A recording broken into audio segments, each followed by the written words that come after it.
Tlesta rinnovar fl-uffiċini tal-Malta Community Chest Fund fil-Palazz tal-Gran Mastru il-Belt Valletta li ġew modernizzati kif ukoll saru aktar aċċessibbli.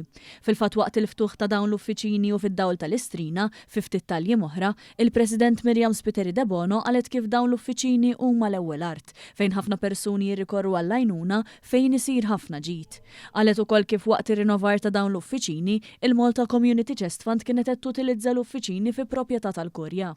Fija piż kbir tal-Community Chest Fund, piż kbir għaliex qalbek toħroġ biex min jiġi quddiemek tgħinu mill-aħjar li tista'.